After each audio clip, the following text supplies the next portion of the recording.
What is up, everybody, and welcome on into another stream, another show.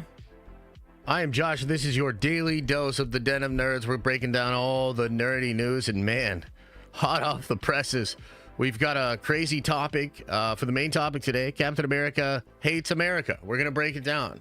In all seriousness, weird situation with comments made from Anthony Mackie recently doing promotion for the Captain America Brave New World movie. It is trending number one on Twitter right now. It is a massive topic of discussion, and well, we're going to get into it. You need to do better, Senator, and by Senator, I mean the PR department at Disney. I also have some crazy news about Henry Cavill. If you can believe it, Kathleen Kennedy might be trying to ruin Warhammer already. It's unbelievable. So we'll get into that. I have some crazy news to talk to you about with regards to Kathleen Kennedy and Henry Cavill. Please no. Don't do it. Don't do it. We've also got to talk about more streaming data with regards to Disney. Some really interesting stuff coming out of Nielsen. Yesterday we broke down a bunch of data and analytics coming out from Illuminate, relatively new analytics company on the scene. Wild takeaways. I was fascinated by a lot of that. We have some new numbers today coming out from Nielsen, which I think put some of the numbers from yesterday into perspective. So I want to go over that. And then the last thing we'll talk about today, Mr. James Gunn himself has come out to make comments about the Superman footage. No CGI. And so we're going to break that down. I want to talk about that a little bit. We'll do it at the end of the show. I want to see what you guys think. Do these comments make it look better? I don't know. We'll get into that. That's a whole crazy situation.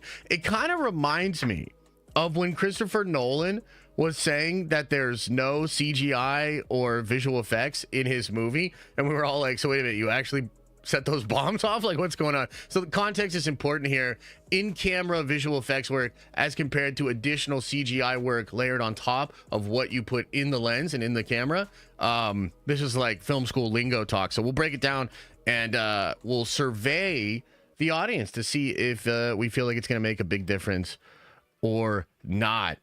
I'm excited, man. I'm excited to be here with you guys. I thought yesterday's stream was really good. Maybe I went off the rails just a little bit with some of the Superman commentary, but it is what it is. I had a good time yesterday. I'm feeling really good today. I do want to mention a couple of things off the bat here. We are putting these streams, at least the first portion of these streams, up on our podcast feed. That's going to happen very soon. And so because of that, I'm going to be saving the Q&A, going over the super chats and hanging out in the live stream for later on in the stream. If you could do me a favor, if you're watching the show right now live and you're a moderator or you're a Nerdventure member, if you could just relay that message to people in real time. A lot of people will probably be upset that I don't go over their stuff until later on in the show. Just assure them that I will get to it later on in the stream. If you're listening to this on a podcast feed, you should know we do this show live every day, Monday through Friday at 11 a.m. Eastern time. And if you want to get in on the conversation, you can come by live and you can come by after we go through all of our topics and you can give me a piece of your mind. So if you're interested in that and becoming a part of the conversation, even on the podcast feed, come check out the Den of Nerds live or the Den of Nerds over on Twitch. That's where we broadcast this show live Monday through Friday at 11 a.m. As far as show notes are concerned, nothing really crazy going on. Tomorrow night will be the first deep dive Nerdventure stream. Every Wednesday night, we do a stream that is specifically for the paying members of either this YouTube channel or our Twitch. And these are some of the best content, like some of the best streams we do over here. And so we save a little extra for the people that pay membership over here. So Wednesday night, tomorrow night at 7:30, we will be doing our first deep dive of the year. And we're going to deep dive on the Charles Soule Daredevil run. I'm really excited to get into that. I read a little bit of it last night. I'm going to read through the rest of it tonight, and we will watch videos tomorrow together of people breaking it down and give some really interesting insight into what all of that means.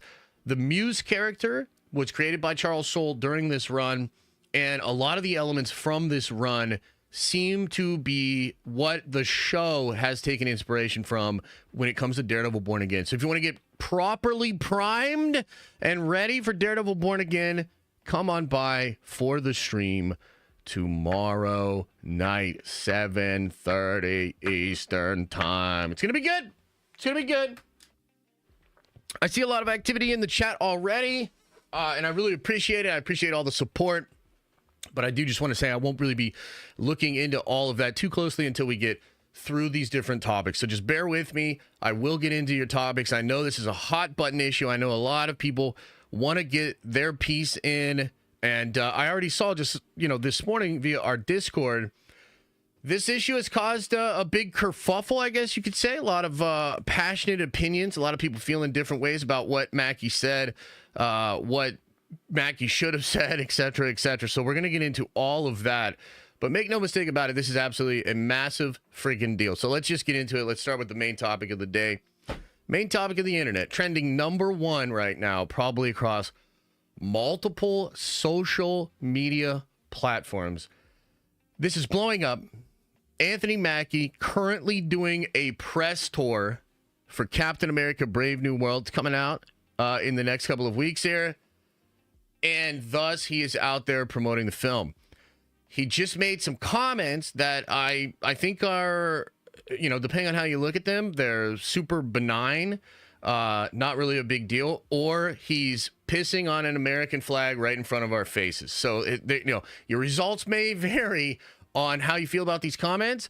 Let's now look at the actual comments. Let's hear exactly what Mackie said, and then I want to give you context for this, and I want to try to explain why this is just an unfortunate situation. Ultimately, this did not need to happen, and it is not, in my opinion, I guess I'm kind of fast forwarding to a little bit of my take already here, but in my opinion, this is actually not Mackie's fault. This is the PR department at Disney's fault. This is the culture at Disney. This is the culture at Marvel. This is the culture at Star Wars. This is a really big fucking problem. So let's just look at this now and actually see what the man said, and then we'll break it down and we'll give context, okay?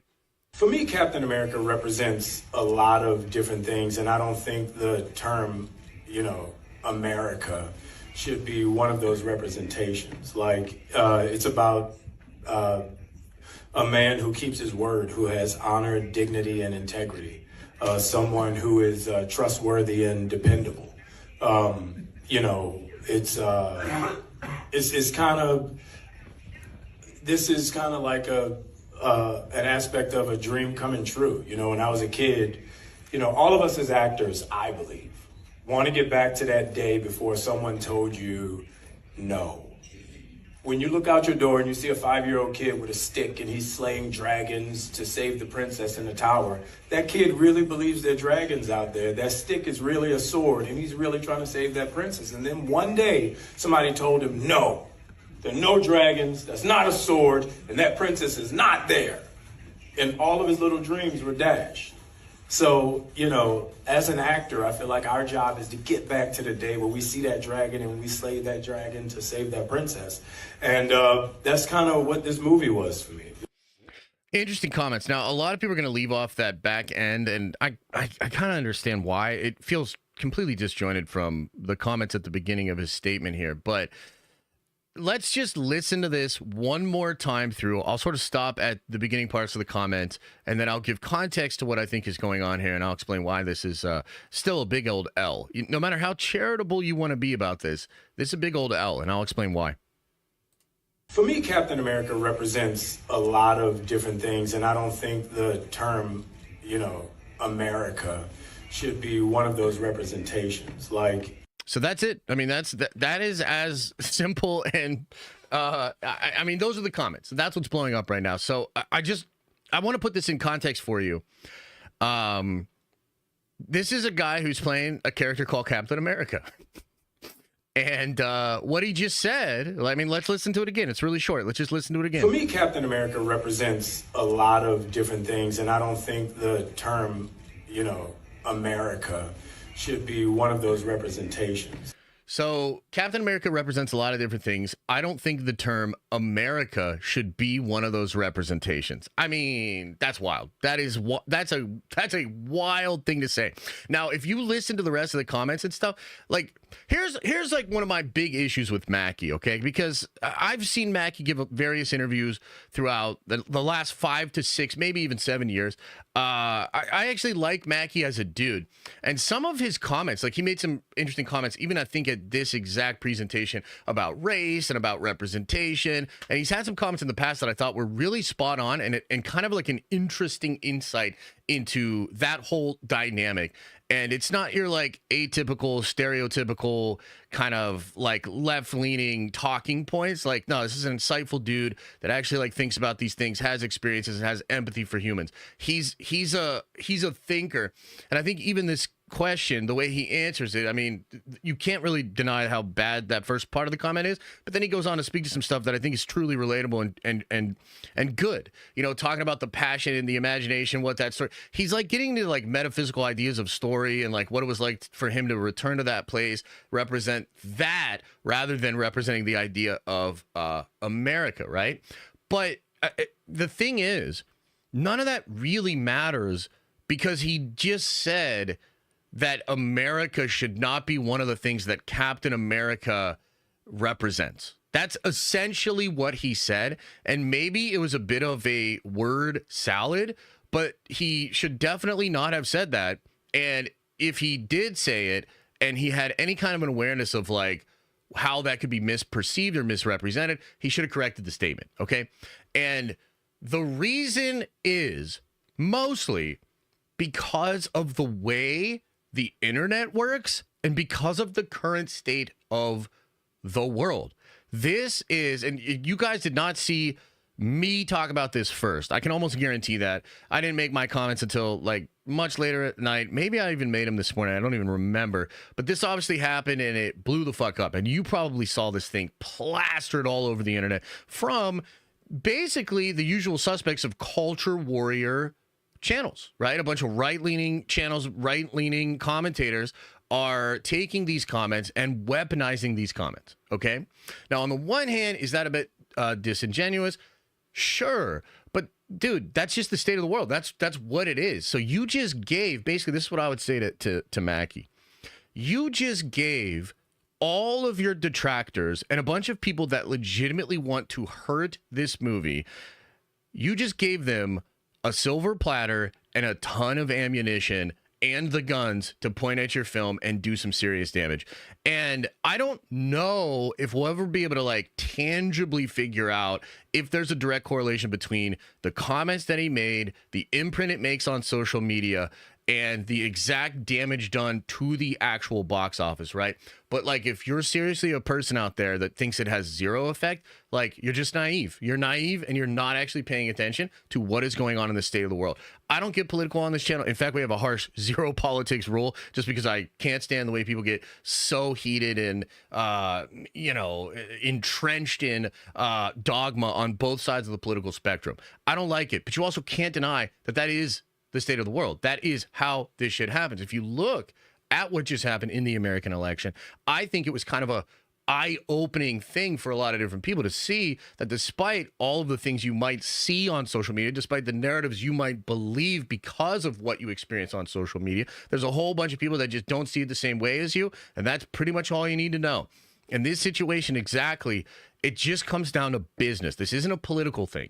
This is a business thing. You just gave ammunition to some of the biggest voices on social media that are doing nothing but trying to damage your film. It's as simple as that. So you either misspoke or you were not coached properly on how to handle a situation or a question like this. Now, taking a step back and giving a little empathy to Mackie, a couple of things could be going on here. First of all, this might be, I'm not 100% sure on this, but this might be actually overseas, meaning the room he is in, you know, everybody says read the room. The room he is in might literally be in like Southeast Asia. We don't know for sure. So the comments he's making could be even more benign, even less meaningful than I think, if what he's trying to really say is, hey, Captain America is for everybody. You don't have to be American to appreciate a guy that stands up for what's right, et cetera, which, by the way, I just pulled that out of my ass, and that's a way better way to say that shit. However, it is possible that that is what is going on, okay? You still did it wrong. You still hold the L, and you still should have corrected yourself because of the weaponization and because of the state of the world. But that's a possible explanation. The other thing that could be going on here, and this is probably more the case, is that what America is right now to Anthony Mackie is not congruent with what he thinks the Captain America character represents. That is fine. You can believe that. And in fact, I think there are a lot of people that believe that. But the problem is when you say that in a way that lacks the nuance, that lacks a sort of olive branch to everybody that just wants to be entertained and maybe cheer for America, you're just doing damage to the actual product and the company that employs you. It's like hierarchical. People just need to understand, like, it's not so much about freedom of expression. Like, you can go say, do whatever you want. Generally, there are rules and exceptions to that, of course, but that does not mean that your words don't come with consequence, right? Your words come with consequence. And as the main actor of a big studio franchise IP movie, what you say really affects way more people than just you. So you have to be careful with what you say. Now, there are all sorts of better ways to say maybe what you're trying to say. I mean, for example, one thing I thought of would be like, yo, why not bring up the example of Steve Rogers? I mean, Steve Rogers literally comes from a time, he was created at a time when America was the ideal that I think we all think of when we think of Captain America. This guy was literally fighting against the Germans in World War II. This guy's literally fighting against demonic evil in the sense of the Red Skull. This guy's making like the ultimate sacrifice at the end of his first film. And even in the Marvel Cinematic Universe, the juxtaposition of the old values of America through the lens of Captain America, seeing the modern America, that is a conflict. That is something that causes drama within the exact universe itself. So why not just piggyback off of the Steve Rogers example and explain that a Captain America character really represents the idealistic version of America, and what America actually is not so close to that idealistic version. And so just like Steve before me, I am grappling with what America could be, what I desire America to be, and what America might actually be in action. That's just like there's so many better ways to say maybe what is on his mind. Mostly there's just ways to say this that don't give ammunition to all the detractors and do actual tangible damage to the brand and to the product, right? So what's going on here? Who's to blame? What do we do from here? Well, I got to tell you, I don't really think this is Mackie's fault. I mean, number one, this isn't the first time we've seen some stuff like this happen via Disney. I think it happens a lot more over at Star Wars than it does at Marvel, but it is sort of a Disney thing. I've been super critical over the last 3+ years of the PR and the culture over at Lucasfilm, Marvel, Disney proper. Okay? Like, basically, you just need somebody in the room with these actors that can coach them and explain what is actually at stake with what they say, the divided audience that is the current state of the war via the culture war and all these different ideas that are percolating constantly on social media. You simply need coached with how to anticipate questions like this and how to answer them in a way that diffuses, that turns the volume down, that gets people to maybe not be so upset that they're not only going to boycott this movie, but they're going to go try to get their 7 uncle, cousins, everybody, we're all fucking boycotting the movie, right? Like, think about your actions, think about your words. And ultimately, this is a Disney L. This isn't Mackie's fault, man. And by the way, Disney should come out and make a statement to try to help, to try to stop the bleeding. I mean, I don't know how bad it's going to get. Maybe it'll blow over. Maybe not. Maybe it's a big fucking deal, and it's on all the cycles of all those channels and all those detractors for the next few days. You can't really predict this stuff. But what you can do is predict the tough questions, predict where the conflict points are, where the pain points in these issues. It just amazes me that nobody over there seems to understand the potential damage that can be done with these comments. And nobody's anticipating the tricky parts of these conversations, right? So, look, I saw Grace Randolph make a comment about this, and I think she's actually spot on. I think she's getting some heat online because Twitter's full of bullshit people that don't actually think. So she's getting some heat, but she's dead on. Like, where is the coaching? Because you could say freedom of expression, freedom of speech, he's not wrong, all these other things. And yet you're mad because all these other people are mad. You're mad about the conversation. You're mad about the dialogue that's going to surround the film. It's very simple. Shit didn't need to happen, right? That's it. So you need public relations. You need HR. You need people over there that are going to get your actors, the people that are front-facing, representing an entire company, an entire production team. You need them to be coached in language that basically limits the possibility of shit like this going down.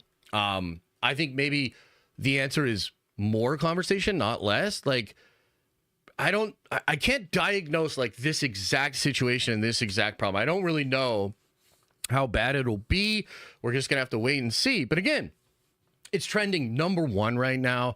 It's going to be massive news. This shit might be on Fox News tonight, my guys. Like, that's real shit.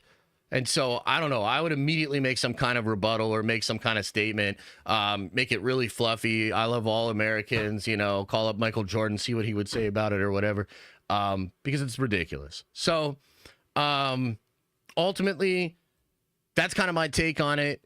Wild freaking situation. And I don't really blame Mackie, especially because I have experienced a lot of his answers to different questions that are insightful, that are thoughtful. I don't think he's like Renee Zellweger. You know what I mean? I forget what her actual name is, but you know what I'm saying. Just like these cringy parody people that don't really have any actual critical thinking and just parrot talking points. That's not Mackie, man. So it's unfortunate that he's now going to be represented that way because of these comments. I think it's a shame.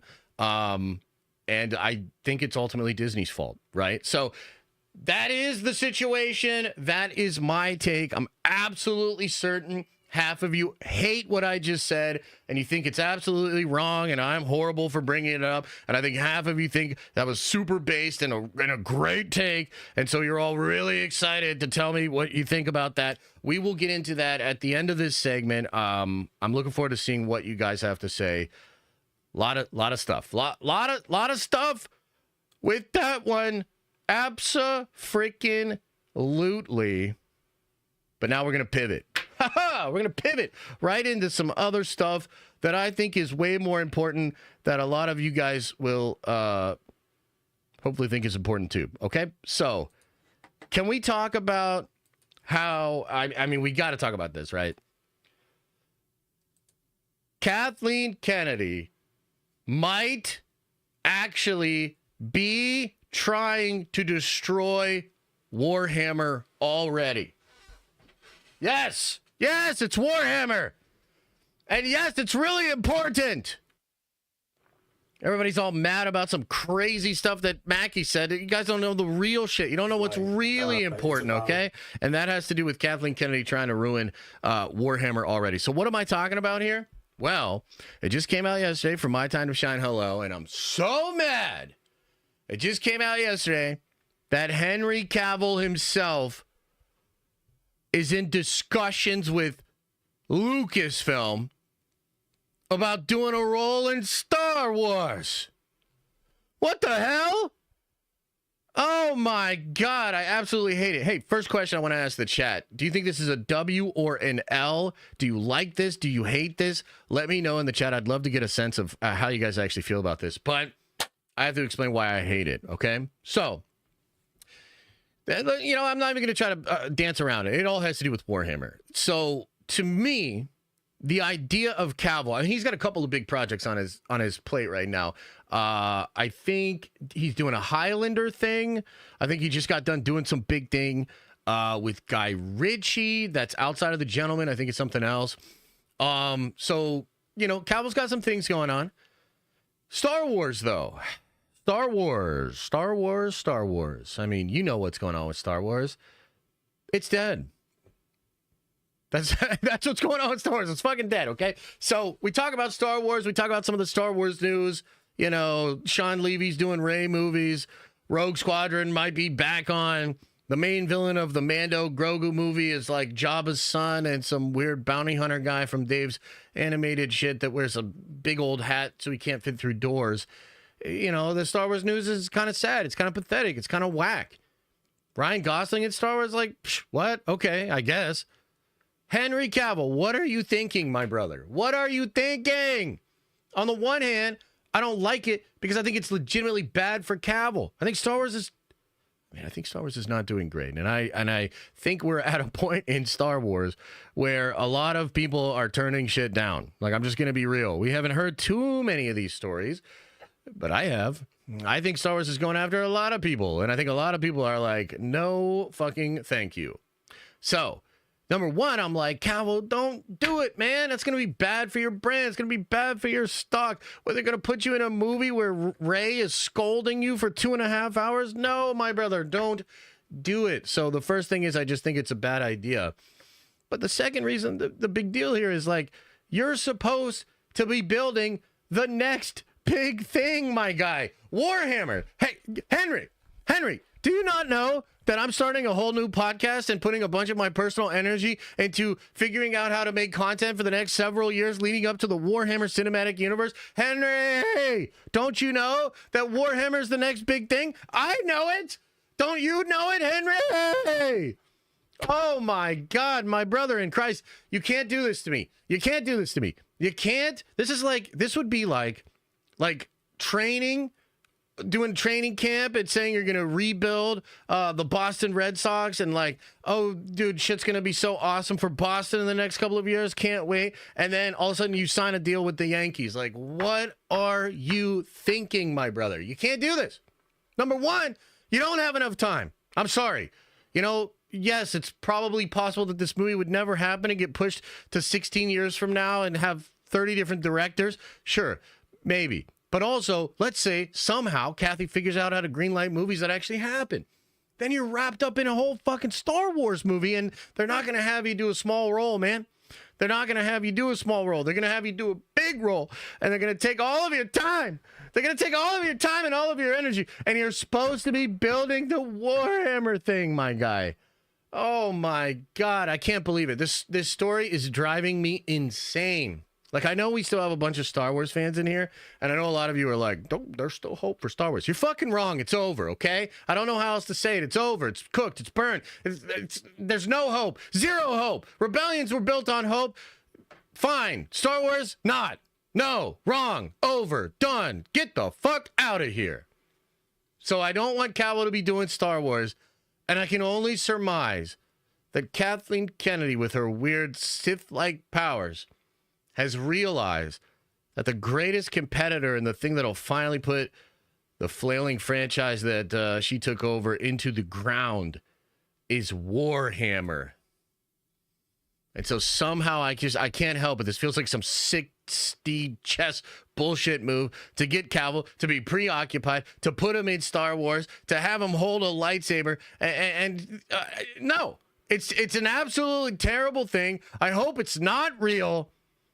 And I can't believe that this would happen, man. I can't believe that this would happen. Henry, don't do it. Hopefully, this is just Shine being goddamn ridiculous, because I really don't think this is a good idea. I don't think this makes any sense.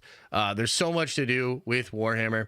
And on the one hand, I mean, I guess if I was to try to, steel man this or think of the most positive outcome, it is technically possible that this could happen as they are building the Warhammer thing.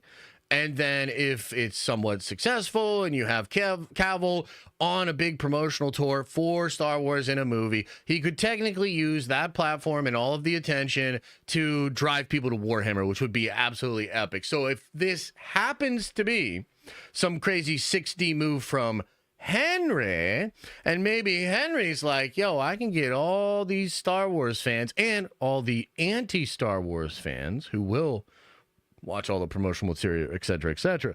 Maybe the real plan is to use that platform to convert more people to Warhammer.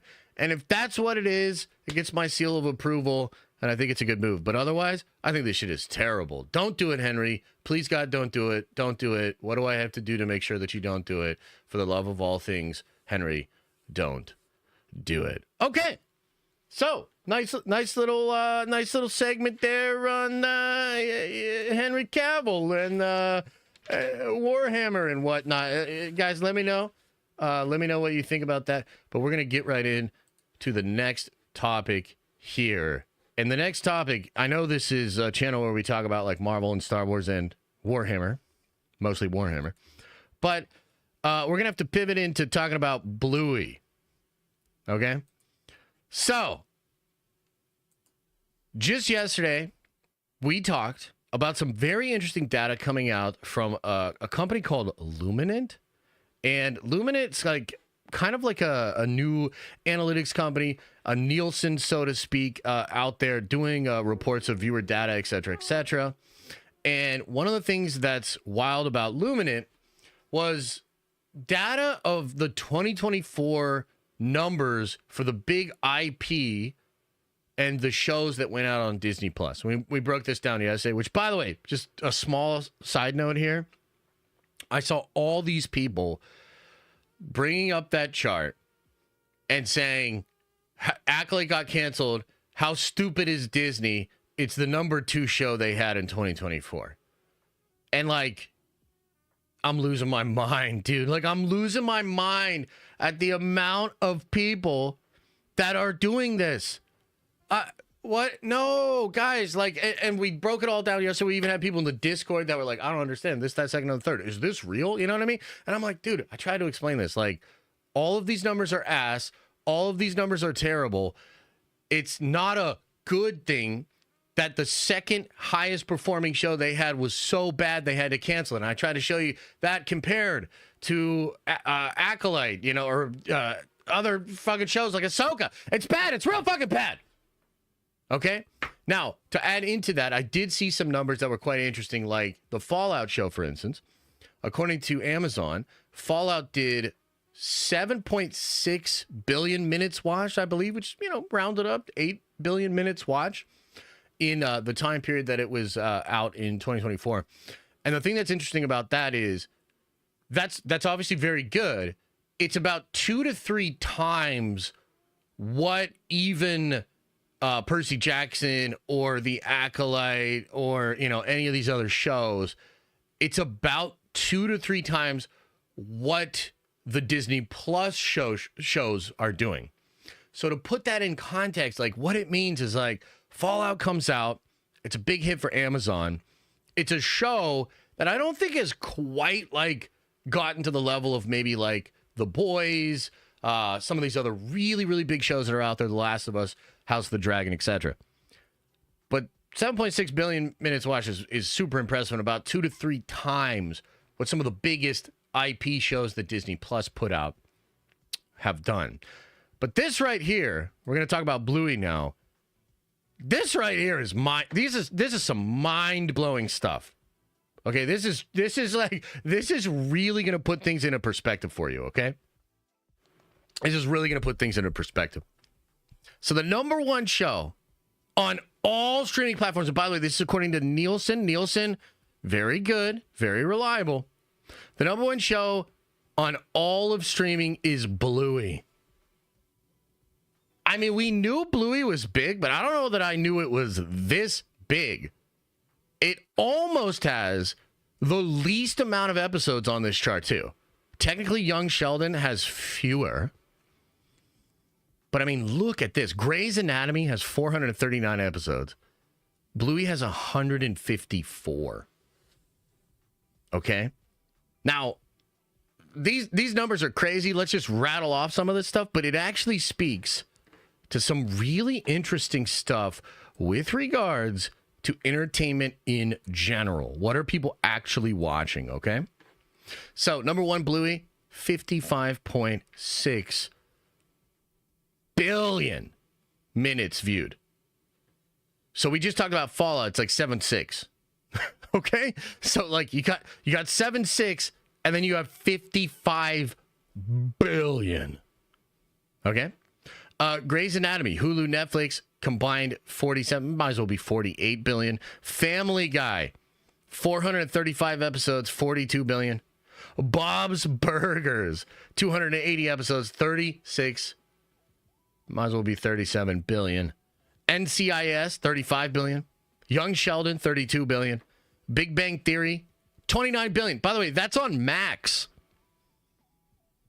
That's on Max. A lot of people are watching the Big Bang Theory on Max. 29 billion minutes viewed. My God. Law and Order. 561 episodes, 29 billion. Criminal Minds, 349 episodes, 28 billion. SpongeBob motherfucking SquarePants, 292 episodes, 28 billion minutes watched. So I thought this was so interesting to bring up because these numbers are wild. I mean, this is what people are actually watching, right? So when we talk about big shows, like Fallout's a big show, 7.6 billion, right? Accolade is like 2.6. You know, Percy Jackson's like at 3 billion. Like, do you see what's happening here? So I've heard this expressed before. There are a lot of people that work in media, television, analytics that try to, like, you know, figure this stuff out. I've heard it explained that, like, big IP media, like maybe Penguin, you know, House of the Dragon, the Star Wars show, the Marvel show, these shows dominate the pop culture discussion, and they tend to be very popular on the coasts. And they tend to create a lot of conversation that's ancillary to the actual material. And so there's like an inordinate amount of attention that's actually spent on those shows. But what people are actually watching, and this is just like all over the world, are these tried and true bingeable shows, lot of episodes, really like just a simple formula that gets repeated and repeated and repeated. Legacy shows. This is where people are actually spending their time to watch these things. And I just think this is such an interesting thing to keep in mind, because we talk a lot about a lot of shows, and we talk about success, and we talk about like what people are actually watching, how do we improve, etc. And literally none of the shows that we cover are in the top 10 of overall streaming. And it's just important to keep in mind that, like, there is a huge difference between what people are actually watching and the big IP franchise media that gets a lot of the attention and the focus in the conversations. I guess the question then becomes, what are the studios supposed to do? And this gets into some of the stuff that Luminant was talking about yesterday, because that Luminant thing, it's very detailed. There's like a lot of data that they break down and a lot of, assumptions that they come to. But I think the one thing that you will notice for sure is that I think you need a lot of episodes. So Disney has this strategy, and you can even see it, I guess with X-Men 97 is probably the best example, maybe Daredevil as well, where they call a show a new thing for its like new version rather than it being just a continuation of what was before. So for instance, X-Men 97, when it came out, we saw the viewership of the original X-Men animated show go up 500%. But none of that counted for the data of X-Men 97 because it's technically considered a different show. So we've already seen some of the studios kind of think about how to do more seasons, right? Like you're potentially getting Daredevil season 2, maybe Daredevil season 3. And I think a longer running show that's really good and popular, that could potentially get some of those IP shows a little bit more of the viewership. I wonder if you'll see a shift in the perspective of the studios as far as budget, right? Because why are you spending all of this money? Like, just think about Star Wars, right? You've got, what was it, $700 million for 2 seasons of Andor. And I don't know what Andor's minutes watched, but I'm sure it's like 5 minutes. It's nothing. So that doesn't seem like a good fit. You're doing $200 million Acolyte shows, probably not a good fit. Even Skeleton Crew at 130 million, last I heard, probably not a good fit. Will we start to see the studios take budget from the big IP stuff and go with perhaps more Bluey, more Big Bang Theory, more stuff that's actually popping and that works? I don't really know. I mean, it's interesting, and I think it speaks to fatigue. And I think it speaks to, like, people are just watching older, more tried and true stuff. And the thing that's funny about, like, streaming and content, right? We live in a world where almost everything is available to you. You just have to have the right streaming service, or you have to have the right store to be able to get it, etc. People are not consuming a lot of the fresh IP stuff. They're just going back to what they know they like, what they know was good, and they're just revisiting that. So I don't have like a clear takeaway from this data, but I thought it was interesting enough to share with you guys because, man, oh man, like this is just pretty shocking when you see it. And considering what we talked about yesterday and some of the numbers we were looking at, you look at this chart, something's got to change, man. Like, I don't know what it is, but, like, something has to change if they truly want to be able to. Because, like, even think, like, all right, I don't want to get too stuck on this, but, like, we talk about social proof a lot, man. What's going to happen when people start to realize how few people are actually watching these new shows? Because right now, there's two main things that are supporting the new content. One is the sort of downstream monetization. So, like, maybe every Marvel show is not going to pop up, but the more you keep people in the Marvel ecosystem, the more you can sort of monetize off of, like, licensing, merchandising, all these different things, long tail, parks, etc. And Disney's really interested in that, of course. Some of these other studios are not, but Disney in particular is. But the other thing is the discourse itself. I think the constant conversation is good, and I think it has value. But what happens when everybody realizes, well, we're all arguing about Penguin, the whole world's just watching Bluey? If that ever happens, you will see even more devastating damage to the numbers because the bottom will just fall out of, like, that illusion, right? It's basically an illusion. So I don't know. This is some wild stuff. Shout out to Aaliyah who put this on my radar. I think it's pretty fucking awesome, man, and really crazy. Not necessarily sure what the exact takeaways are, but I think it's really interesting. So I wanted to bring it to your attention. Okay, one last thing to go over. One last little piece of news here. And we're going to talk about this, and then we're going to break into Q&A. And I'm sure there'll be a lot of Q&A. I see a lot of questions and things that have come in already, so we're going to get into all of that. So, James Gunn. Have you ever heard of this guy? This guy came out to talk about the Superman shot. In fact, let me see if I can pull it up for you right now. Okay, here it is right here. All right. So let's take a peek at this. This is, of course, in response to the Superman trailer that was played during the NFL games over the weekend. Huge games, massive promotion, and the conversation around the trailer was mixed at best, right? So this guy says, hey, James Gunn, really enjoyed Creature Commandos, like with the Suicide Squad. Did you go through a number of different characters for the team before going through the ones you chose? And which characters did you really consider for the team early on? Wait, what? This is the wrong fucking... God damn it. This is why Adam needs to be... This is why Adam... You're fired, Adam. You're fucking fired. Okay, here's the real comments. This guy says, looks dope. Great camera angle of Superman flying. Except there's something with his face that looks a little off. I don't know, or I know there's plenty of time to refine the CG. And James says here, there's absolutely zero CG in his face. People's faces can look different when you put a wide angle lens up close. The background plate is slab-barred. In slab-barred is 100% real, as is David. Okay.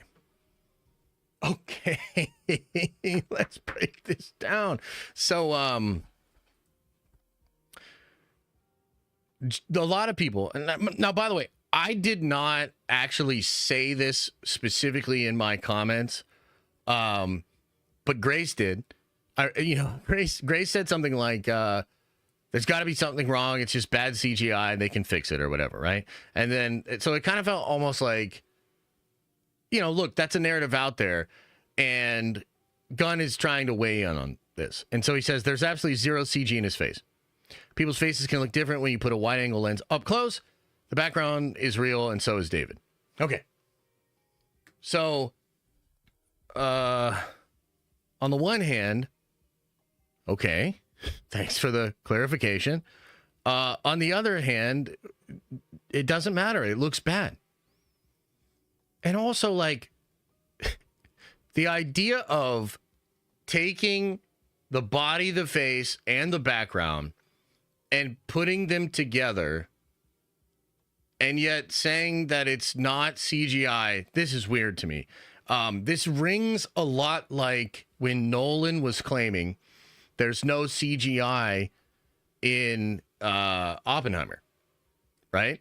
And we're all just like, bro, what the fuck do you mean? You actually set off them bombs? You actually set off them bombs? No, but what Nolan was saying is like there's a difference between using in-camera effects and layering them through a digital process and like doing completely CGI, like CGI, computer generation. That's what Gunn is really saying here. He's saying, I did not use computer generated imagery. This is all stuff we captured in camera. And I believe he's actually said this before too, right? Like he's made it a point that there's not a lot of CGI in the movie. I think he said this before and people were like making fun of it where they were like, they're actually like throwing David Cornsweet like through the air and like capturing footage like that. The distinction is a little bit nuanced there.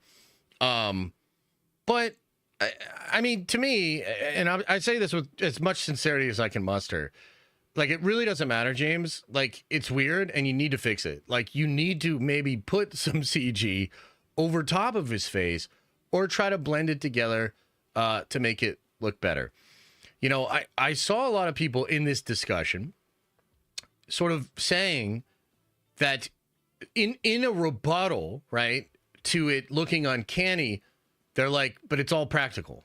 Like, I saw that. I saw people with that kind of an argument. It doesn't matter if it's practical.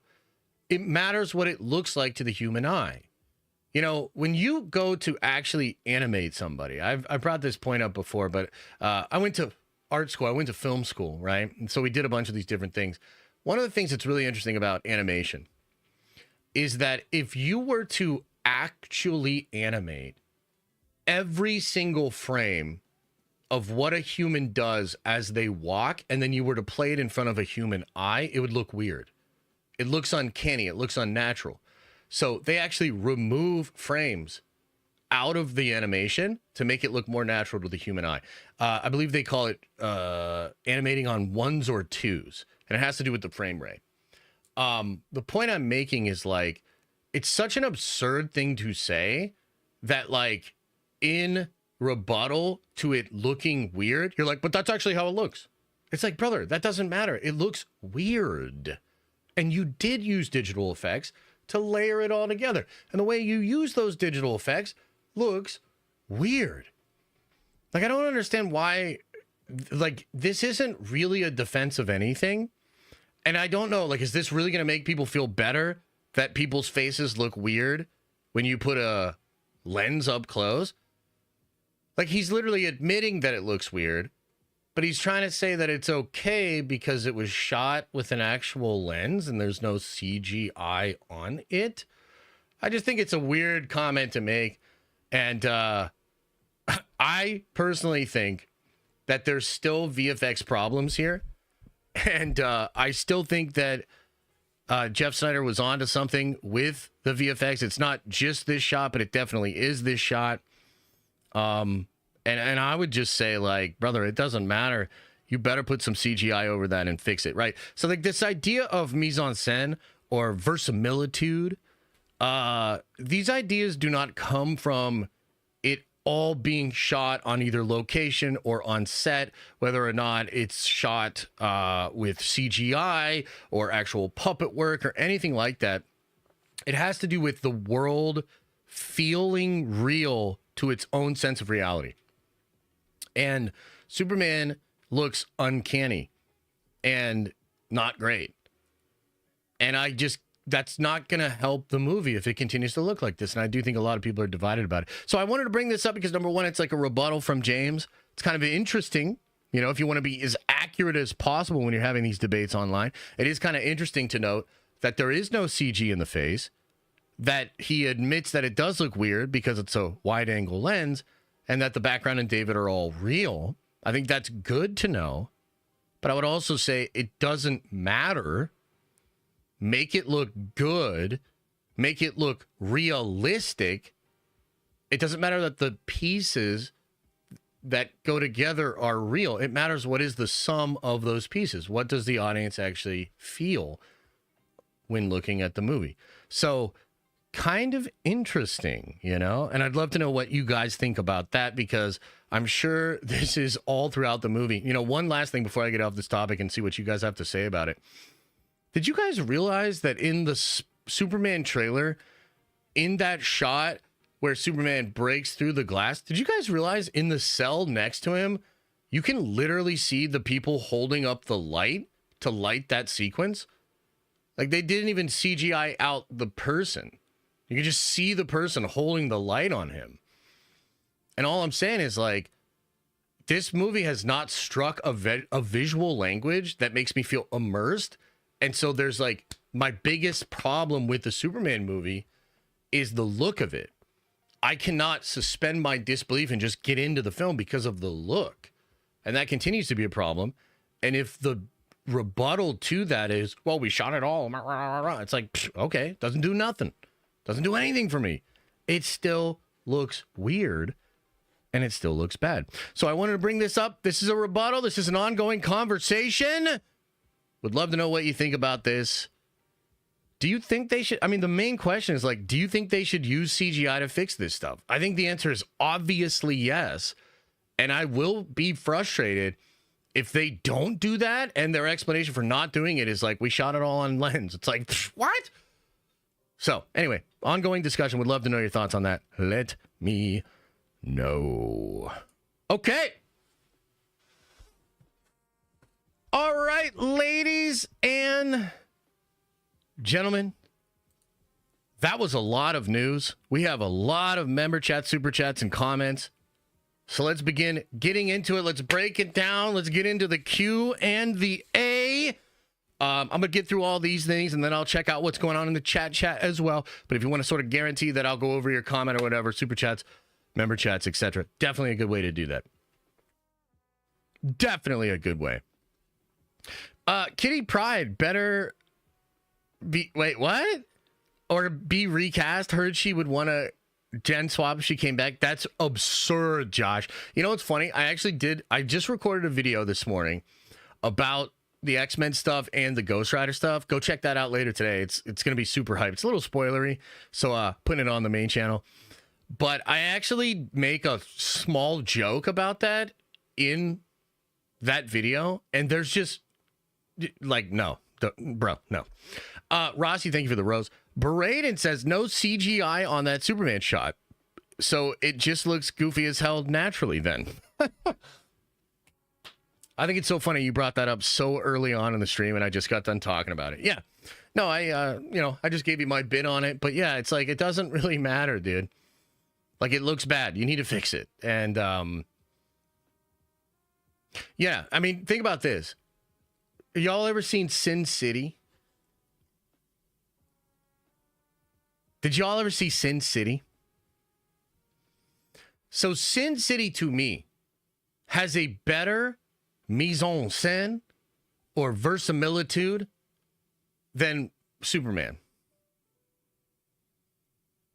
Like that, you know what I'm saying? Like, it has I am more immersed and I believe the world of Sin City way more than I do Superman currently. And yet Sin City was made completely on digital film. It is heavily CGI'd, shot mostly in front of like green screens and blue screens, which, by the way, if you're a big fan of movies, go watch the special features on Sin City. It's fascinating. Robert Rodriguez and Frank Miller get together, do some crazy shit. Robert's such a genius of the genre. He was considered a pariah in the movie industry for a long time because he was a digital guy and everybody's like film and all that kind of shit, right? So just fascinating. Go watch that movie. Bruce Willis in particular had a very difficult time not acting across from actors sometimes, being on a soundstage, punching a blue dummy that would end up being a person later in post. And so that whole process is fascinating. But the point I'm making is like imagine if that movie didn't feel like real, visceral, and you weren't brought into the world. And then Robert Rodriguez was like, well, we shot it all on digital, though. It's like, what? That doesn't have anything to do with how it feels. You can get to it, the desired outcome, in a multiplicity of different avenues, roads, etc., etc. Kendall says, once again, Mackie is why the film will flop. Imagine Aaron Pierre or Aldous as Sam. There would have been more buzz. The culture don't fuck with Mackie. Name one successful Mackie-led project. Okay, well, I will say, it's funny. We were kind of having this discussion on Discord earlier, Adam and I just a little bit back and forth. And I think Adam and I generally agree where we like Mackie as a guy. Like I do. Like I'm telling you, I've heard him and I've read interviews with him in like Men's Health from all the way back to like Age of Ultron and shit. And like, he's a thoughtful guy. Like he's interesting. He's got a big heart. Like he's a good dude, but he's just not a movie star. And it just doesn't feel like he has that oomph, that gravitas. And it's funny, you bring up Aaron and you bring up Aldous. I mean, to me, those are guys that like feel like movie stars. And I'm not trying to shit on Mackie, okay? But like Chris Evans, I mean, you saw Deadpool and Wolverine. You heard the Deadpool and Wolverine jokes. He's like the answer or God's answer to all white man's mistakes.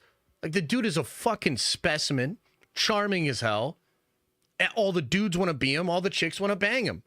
That's a movie star. And like, that's just not what Mackie has, So it is kind of an interesting point. I think it's completely separate from the comments he made. It's completely separate from, that whole situation, which I think is pretty unfortunate. But you might be onto something, man. I mean, you might be onto something with that take. I don't know if today's the day to make that take, But appreciate you, brother. Heavier Mendez with a 10 spot says, are Chaos Gods cool? And who's the guy that the God Emperor gave ancient weapons to? Oh my God, a Warhammer question? Ayo, chat. Ayo, we get some W's in chat for a Warhammer question. Woo! Oh, hell yeah. Are the Chaos Gods cool? They're cool, but also that's kind of heresy to say, so I'm technically not allowed to say it. Who's the guy that God Emperor gave ancient weapons to? So technically, there are a lot of ancient weapons that are given by the Emperor to different people and or factions. One of the reasons I like the Dark Angels is because they were given weapons from like what is known as the Dark Age of Technology or the Long Night, which were like super AI advanced. Like technically, the Grey Knights have one of the Men of Iron, which was like this metal Terminator thing that almost destroyed all of humanity. The Custodians also have access to some of that technology via the black cells beneath the pallets on Terra. So I've talked about the Moment Shackle before, something that the current Commander General has, which can literally cause him to stop time. Fascinating. But there are two crazy weapons that were gifted by the Emperor for really interesting reasons. One of them was gifted to the leader of the Adeptus Custodes, and it was a spear that whenever you killed somebody, you saw like the soul or the essence of that person. And it's kind of unclear why that weapon was given to Constantine Valdor, but it had a twin that was given to Lehman Russ, the leader of the Space Wolves. So yeah, there's a lot of that cool stuff. As far as the Chaos Gods, they're super cool, but you didn't hear it from me. John says, "What up? I hope you, Liam, Athena, and Elisa are doing well. What is your most and least anticipated movies of 2025? What if Gun Superman actually slaps? If Gun Superman actually slaps, I'll be happy. I mean, I'll be a little bit sad at all the missed opportunities to sort of clown on it, but I will be generally happy because I think DC needs to win. DC's a great universe. Superman's a great character. I love Superman. So if he nails it, and if a lot of people like it, I'm not going to stand in the way of that. I'm not going to, complain about it. That would be sick. That would be a huge W. I've got a lot of questions. Obviously, I don't like the look of the thing. I'm trying to think of and this is a question for you guys too. I would love to know about this. Can you remember the last time you really didn't like the look of a particular movie or of a particular show, and yet you were still able to enjoy it? Because I've been asking myself that same question recently, where I'm like, well, is there a way I could still enjoy this? Because I've tried to think,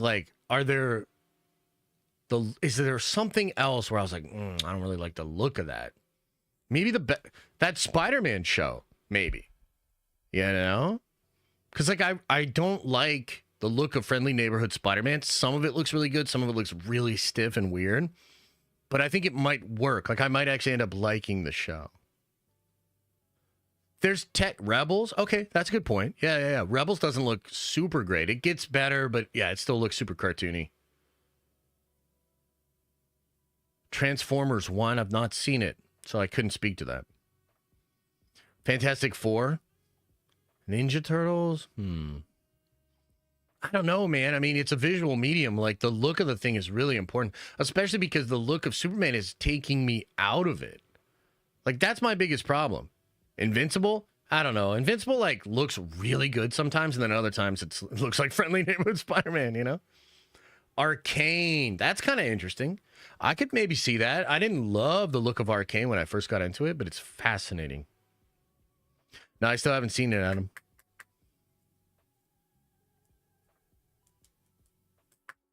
Yeah. Yeah, that's an interesting question, man. As far as my most and least anticipated, my most is Fantastic Four. My least. I mean, I guess out of the movies we talk about, it's probably Captain America: Brave New World. I would put Superman higher than Captain America: Brave New World. Part of me wants to believe Brave New World will actually be incredible, though.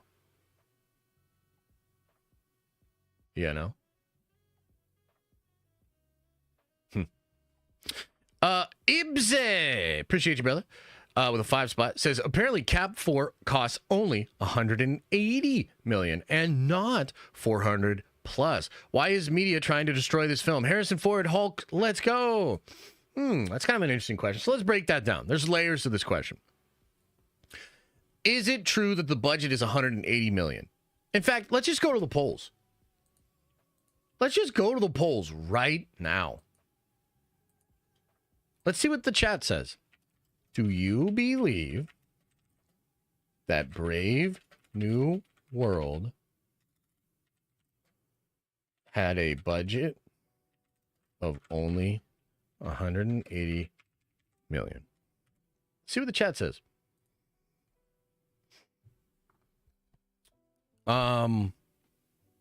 First part. Do we even believe this report? Because wouldn't it be funny if Forbes came out today, or maybe tomorrow, and completely rebutted that 180 number? I guess my question to you, Ibsy, would be, are you willing to accept that as a possibility? What if it's Disney that's being disingenuous, not the media? Are you willing to accept that as a possibility? If not, then you're just super biased. That's okay, but we should know that. Why is the media trying to destroy this film? Do you think the media is trying to destroy this film? I mean, I would say there's certainly some people that are trying to do damage to the movie. That totally real. But I remember a time, because I've been doing this for a while, I remember a time when Marvel was so successful that basically everybody fell in line. Basically, everybody started to fall in line. You saw all these people that used to talk shit and give bad reviews start to change their tune. You saw all the trades, all these different outlets start to be very nice and hyped up about Marvel. It's maybe fair to say that media in general kind of goes with the flow, goes where the wind takes them or whatever, follows the crowd because they want clicks, like totally. Is it the media's fault that being positive about Marvel movies doesn't seem to get the same traction? Is that the media's fault? Or is that Marvel's fault? Harrison Ford Hulk, let's go. I'll be there day one. And I wonder too, I mean, that first video I'll do, because I'll go see the movie, and then I'll cut a video that night. Probably not a lot of editing, where I just kind of give my first take, my impression of it, and then we'll talk about it on the stream the following day. I'm really curious as to what I will think of it. Like maybe part of it, maybe I'll be like, dude, this was actually really good and people are crazy. Maybe I'll be like, this is really bad, everybody's gaslighting you. Or maybe I'll be like, it's fine. It's no Venom 3, but it's fine, I could see all of those things as possible, man. So I don't know. I sort of reject this idea that the media is trying to destroy this film. I feel like this film is like there's not a universal praise or positivity around it. And I don't know, like it's a chicken and an egg thing. Is it the media? Is it the fans? I don't really know. Just looking at the poll, 66% of the people that have voted so far do not believe the 180 number, right? So just food for thought. Kaylin J says with the 5 spot, Captain America is more than a symbol. He's an ideal. He represents what America should be, not what it is now. Steve represents the same ideals. Yeah, I mean, I generally agree with that. I would say, though, that it's still an L the way Mackie phrased it. You know what I mean? Like, I totally acknowledge what you're saying. I believe what you're saying. I even made that point before I saw this super chat, I would have piggybacked off Steve's point. Talk about the greatest generation ever. Talk about America trying to find itself. The ideals versus the reality. All of those much better things to say, Kendall says, nah, he's actually spot on, but he's still an L. Yeah, so that's so funny to me because Kendall's like, nah, he's right about that, but Kendall hates Mackie so actively that he can't even like properly defend the man. You know what I mean? He's like, no, he's spot on, but fuck Mackie, basically is where he's at. And that's just the kind of bias that I love to see. Space Trick Serial TM says, Anthony Mackie is the Rey Skywalker of the Caps. Oh, God. Man. Oh, talk about no respect on his name. Oh, man, that's a tough one. Vagabond of Light with a 5 spot says, I think he means you can't define the word with the word. Like, what represents America values without saying USA, USA? Yeah, but even what you're saying is more nuanced than what he said. The intent, like, here's the thing, okay?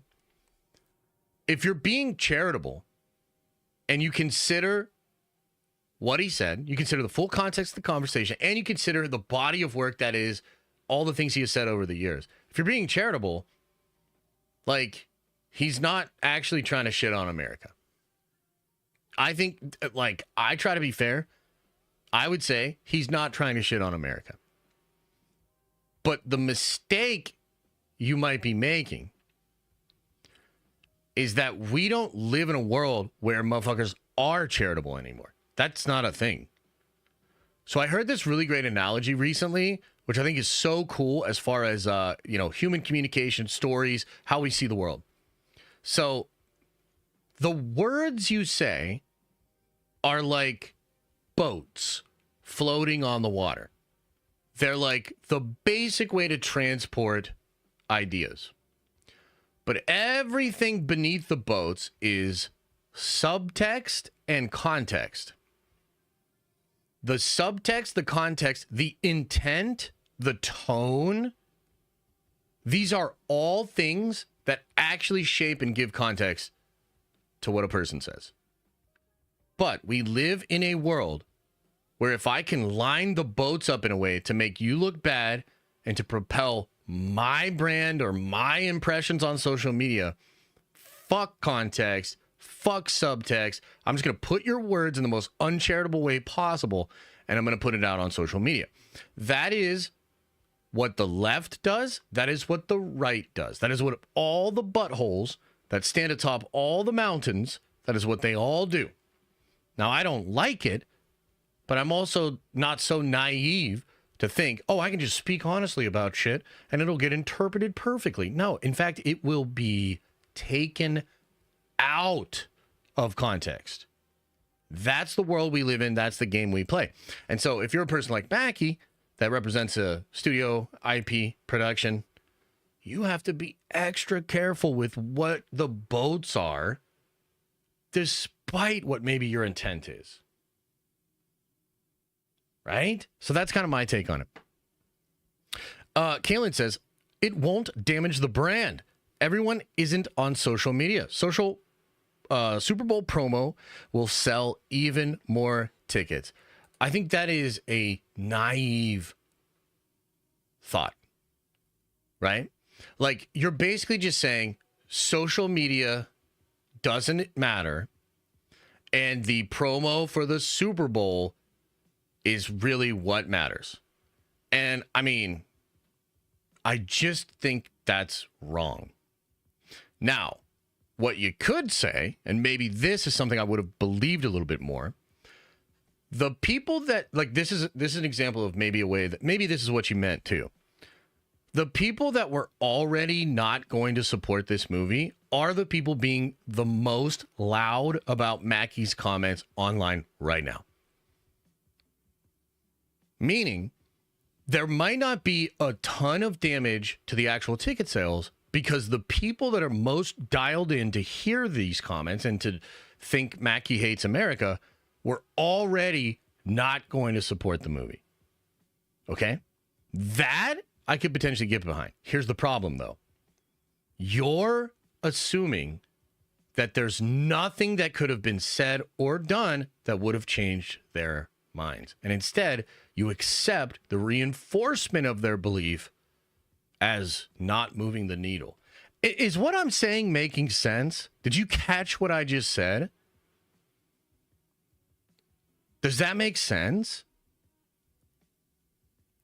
So I would just say, like, I kind of see what you're saying, and I just disagree, man. Like, I just disagree. It's hard to know for sure. These things are hard to calculate. But I don't think, like, no serious person that understands the current state of the world and how dialed in people are on social media and basically to the narratives and stories that are perpetuated on social media, no serious person would look at this situation and be like, that's a nothing burger. Like, I'm just telling you, no serious person would believe that. It's just a little more complicated.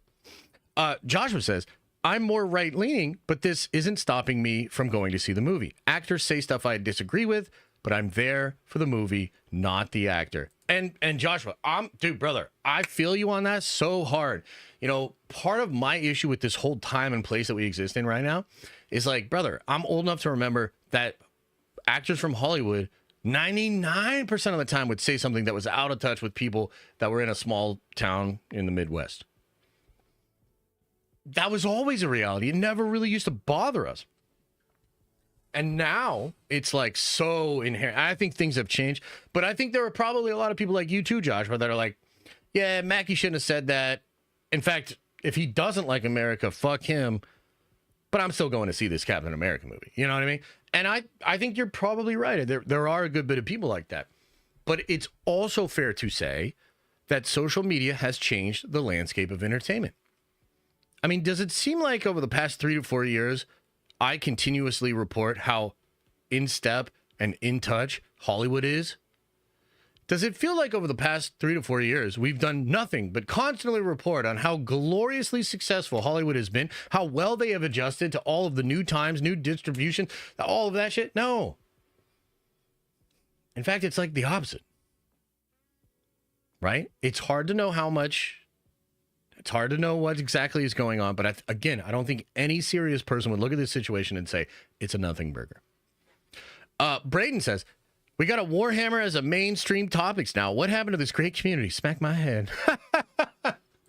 Yeah, man, I'm going to fit it in as much as I can here and there, man. It's a slow burn. You know, I'm trying to get you guys over here, but I'm a little bit more like Lorgar. You know, we're taking our time. We're going to preach the word of the God Emperor, and we're just going to convert you slowly if we have to, planet by planet. Jay Morris says, fear leads to anger. Anger leads to hate. KK Disney Star Wars leads to suffering. You ain't wrong. Benjamin says, W for Cavill. They actually let him cook, if they actually let him cook, I think he meant, and they do fan servicing like they should have a long time ago. I'm going to read that just a slightly different way. W for Cavill if Lucasfilm does all the stuff they haven't been doing for years and things that I don't even know that they know to do. I agree, Ben. The Vitamin Dealer with a 10 spot says, let's keep in mind that Lucasfilm loves to cast these big names and they appear for about 2.4 seconds. He'll be a cameo. Take a few days off this time. It'll be okay. Dude, I should take some days off. You know? Are you guys saying I should take some days off? I'd love to take some days off. Maybe we take Friday again? Maybe we take Friday off again? I don't know. You let me know. All right, so we've got a question here from Tobin. I'm going to try to take this as seriously as I can, okay? Respectfully, and I do appreciate the language, please stop covering DC. The shot doesn't look great, but you slammed the CGI that isn't even there. You don't have beef with Gunn. He tweeted at you one time. Make a poll on if your audience is tired of the Gunn beef. Okay. I can meet you halfway on this, Tobin. And I can say that I will try to keep it as professional and as standardized as I possibly can. Okay, I deeply disagree with a lot of the sentiments that are in your statement, but I also understand that you are a member of the community, and I don't think you're alone in that perspective. You know, I took some moments to reflect on how the topic and how things were handled yesterday, and I would have done things maybe a little bit differently, but at the end of the day, I am definitely not going to stop covering DC. I'm definitely not going to stop being critical of James Gunn. Now, what I can do, and I think this would just be professional, I don't have to keep bringing up the beef. And to be fair, like on the one hand, you're absolutely right. It was just one interaction. But you don't know what that was like for me. You don't. You also don't maybe realize that I can see tangibly how that one tweet and that one moment has made me center stage for various discussions on this exact topic. You might not believe that. I see it tangibly in the data. Okay? The Snyder cult, maybe it's as simple as this. The Snyder cult thinks of me as some kind of hero. And so anytime I'm critical of Gunn, there's absolutely the reality that a lot of Snyder cult people will take my comments and push them out in, let's be real, an inorganic way. And maybe that's frustrating and maybe that's unprofessional. The thing I can try to do is be chill. You know what I mean? Not give it the weight and the drama that maybe it feels that it has right now. But also, my brother, you really don't know, A, what that was actually like, and B, what it continues to actually be like. From the outside looking in, I'm sure that your assessment of it, totally rational, totally normal. But you don't have the perspective. You simply don't know. So, like, I will meet you halfway and not tell you to go fuck yourself. Because, let's be real, you guys know me. I definitely want to tell you to go fuck yourself, even though you've been very respectful. So I'll meet you halfway, and I won't tell you to fuck yourself, and I won't tell you to don't tell me how to do my job, and I won't yell. I will try to see what you're saying, and we're just going to keep it moving. Thank you for the $20. The real Jesse Lee Reed says, nobody's watching Bluey. Jesus Christ. They're using it for a babysitter. 2-year-olds don't care if it's a rerun. I mean, I have a 2-year-old, and I don't know. I don't know if I can agree with that. Here's the thing, man. There could be some truth in what you're saying. 100%. There could be some truth in what you're saying. Because I was thinking about this too, specifically with Bluey.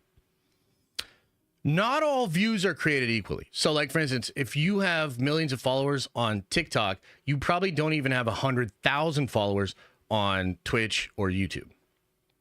It's just way easier to grow on TikTok, but also the views are worth way less. Your CPMs, not high. Advertisers don't really see it as valuable because there's no real attention real estate there. And I thought to myself, is there something similar going on with Bluey? Because Bluey is not, like, you're not really getting a ton out of those views, let's say, right? But you know what you are getting? Disney Plus money every single month, right? And for a lot of people, I mean, look, I mean, Adam would probably tell you this too. We're not getting rid of Disney Plus. It doesn't matter if they bring Leslie Headland back to do every single Star Wars show for the rest of the fucking time. It doesn't matter. It doesn't matter if Kathleen Kennedy signs a contract, takes over Marvel, and does that for the rest of the time. It doesn't matter. I will never get rid of Disney Plus because of Bluey. I mean, maybe 10 years from now, when all of my kids have sort of gotten over it, maybe. So there's value in the numbers. Maybe not the same value as, like, Marvel, Star Wars, et cetera, but at the same time, I could go out into my living room right now and I could probably grab 3 or 4 different pieces of Bluey merch. So, like, I don't know, man. I think Bluey's pretty valuable. You know? But it is an interesting point. I get what you're saying.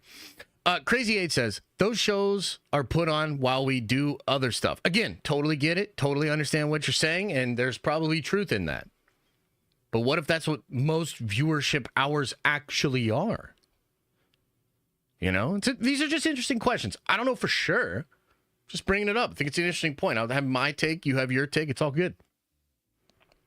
Duntality. Welcome to the Nerd Vengers, baby. You are a Nerd Venger now. Appreciate you, man. Zach says, with a 10 spot, thank you, man. Says, brother, I just want to say that I'm impressed.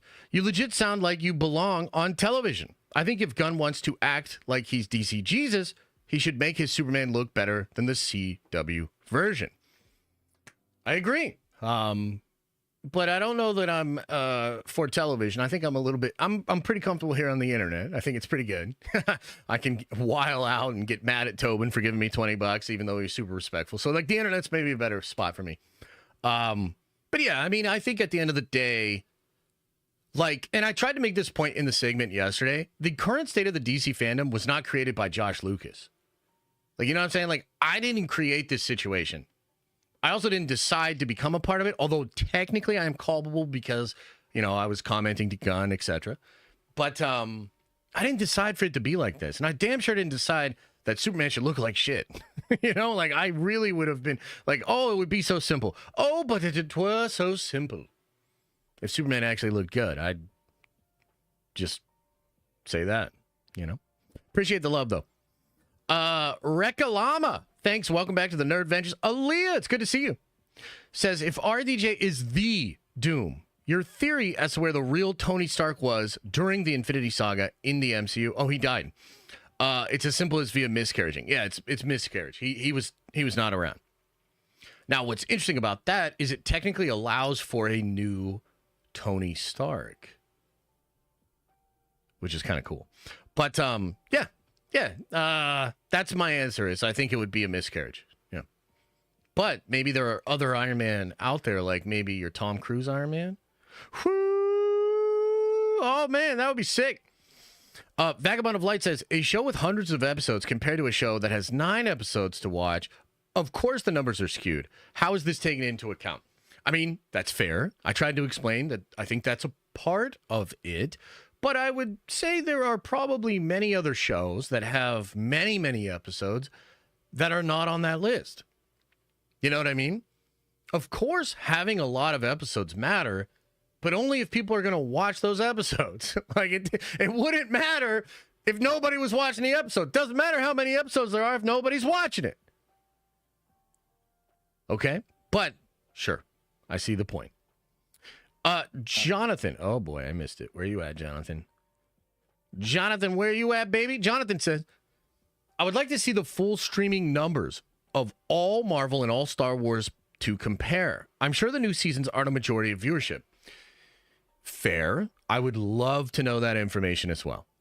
I think it would be insightful. I think we might be surprised. I would love to know that data as well. And maybe Luminate will work on that. I'm not really sure. The Flash cinematography was ass. Yeah, and it's the same guy doing Superman. So it's like, come on, man. Like, you know. John Cross says, just posted the leader in Discord. Oh, my God. Every time I get a comment about something being posted on Discord, I get super nervous.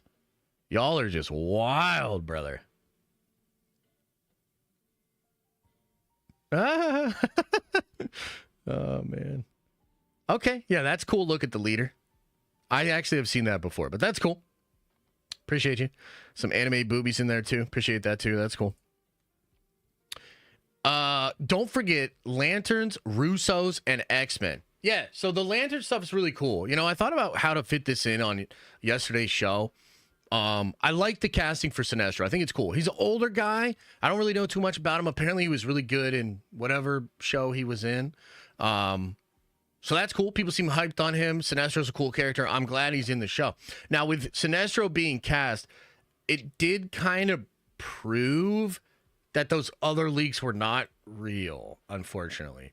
So remember I told you guys I stumbled upon some leaks for the Lantern show? Well, one of the reasons I didn't end up covering it is because the more and more I looked at it, the more I was like, I don't know about this, man. But that's pretty crazy. The Russo brother thing is quite interesting with regards to the X-Men. I can't get this confirmed, okay? So a lot of people are claiming that Daniel said that the Russos are going to be past Secret Wars and they're going to help with X-Men moving forward. Now, do I want that to be true? Hell yeah. If that's true, am I excited? Fuck yeah. Do I know for sure that it's true? No. And the thing that's weird about it is, like, Daniel is not debunking it. But even if he did, like, look, take opinion out of it, take personal feelings out of it, Daniel's a weird guy. Daniel technically leaked that the Deadpool trailer was coming out the day that it did. And then he was debunking people online saying, I didn't say that. I didn't say that. I didn't say that. He literally did say it. And then his whole walk back was, well, I didn't say for sure. It's like, brother, shut the fuck up, man. You said it was coming out the next day. Okay? So what I'm getting at is Daniel says stuff on Patreon. Sometimes Daniel says stuff on his Discord. And then sometimes people see what he says on Discord and then they go claim that it's a scoop and maybe it's not. So until Daniel comes forward and posts it as an actual scoop on the Discord, I can't really run with it. Right? Now, I would love it if that was true. I hope it's true. I think it would be a W. But, like, it's just tricky. I try to be very thorough. I know some of you don't believe this, but I take this job seriously. So I try to be very thorough with this shit. I would love that. I don't know if it's true. Brutal the Bear says, have we not been punished enough with the Star Wars mids? Must it continue on life support? Should we not do the humane thing and pull the plug? Well, that's what I'm saying, man. That's why I'm like, I don't want Cavill over there. I don't want Cavill over there, man. You know? No, Henry. No. You don't need that. You know? I get your point. Philip Hatch says, it's a freaking alien flying through the air, shooting lasers out of his eyeballs, and Gunn is worried about making it look real. LOL, 17 months and revenge for life. Yeah, appreciate you, brother. And also, those lasers are going in different directions if they're coming out of those eyes. I mean, holy. Can you imagine that? Like, you're looking at the shot, and you're like, well, David's eyes do technically go in different directions, and it does look whack as fuck. But we shot it on a lens. Keep it in there, you know? The lasers go out in different directions like he's fucking Steve Buscemi from that movie. Dr. Cool says, den of 2 semesters of film school. What you're missing is there were 2 semesters spread out over like 4 years, but yeah. Larold says, no questions this time. Just happy to be a part of the Nerdvengers for 34 months. Much love, y'all. Nerdvengers for life. Larold! What a kind thing to say, man. I appreciate you. Thank you. Rossi says, what is these French words you are using? You sound like a dog with peanut butter stuck on the roof of its mouth.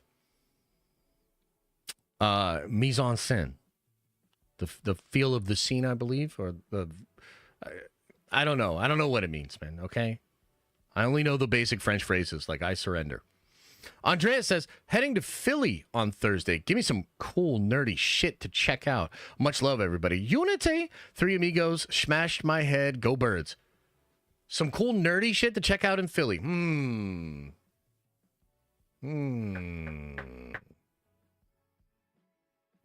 I mean, there's a couple comic shops there that I like. There's like a King of Prussia, Monroeville area. God, I'm blanking on what the name of the stores are now. But they're cool. I used to work with those people a little bit, so that's cool. There used to be some really cool OG comic shops in the city. Like Fat Jack's is a famous one, but I think it shut down, unfortunately. So that kind of sucks. But there's some cool stuff in downtown Philly, if they're still around. There's even a newsstand comic shop that I think is owned by one of the other shops that you'll see it like kind of around in the city. That's really cool. I'm trying to think if there's anything else really nerdy there.